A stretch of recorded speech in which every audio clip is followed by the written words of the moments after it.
दर्शक बंधु आज आपण माने तोरी पई तो पई सीरियल देखिबा पई पाइबे एक जबरदस्त एपिसोड। आज एक नुआ ट्विस्ट देखिबा पई पाइबे। आज समस्तनक सामना रे आज देवी मां को रूप नहीं जेतेबेले रूही को जेतेबेले मेडिकल ले मारिबा पई जाइथिबो चिकी सेठारे रूही चिकी को कहबो चिकी मते छाड़ी दे मु तते मारिथिली सत तू किंतु मते छाड़ी दे मोर भूल होई जाईछि।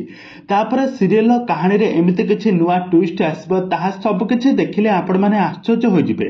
तेज दर्शक बंधु आज आपण माने तोरी पई तो पई सीरियल देखिबा पई पाइबे एक जबरदस्त एपिसोड। चिकी जेतेबेले हॉस्पिटल ले जेतेबेले एडमिशन होइछंती तांका स्वास्थ्य अवस्था भलो नाही। ठीक सही समय रे रातिरे चिकी देवी मां को रूप धरी पूरा पुणी थर एक नूतन जीवन पाई देवी मां को रूप धरी चिकी ठारू तार शास्ति देवा पाई पुणी थरे फेरिछि। आ तापरे रूही पूरा डरी जाउथिबो चिकी की देखियो कि मने मने पूरा छेप ढुकुथिबो। से पूरा डरी जाइथिबो राम आउ आई को डाकुथिबो कहबो आई आउ राम मते बंचाओ।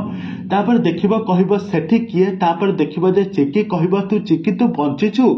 तापर चिकी कहबो मु तोर सब पापर हिसाब किताब करबा पई पुणी थरे देवी मां का कृपारे पुणी थरे मु फेरी आसीछि। मु तते एथरा केबे भी छाड़िबि नाही एहा कहि तांको गळा को थरे टेकी देउथबा समय तापर सारा परिवार लोक माने सेठारे आसी पहुंची जिबे। आ तापर चिकी कहबे मते छाड़ी दे चिकी मु तते मारिथिले सत तू मते छाड़ी दे। तापर राम जानि जिबे जे व्हाट तू मारिथिलु श्रिया तू चिकी को मारिथिलु एक कथा जेतेबेले राम जानिबे सारा परिवार लोक माने आश्चर्य होई जिबे।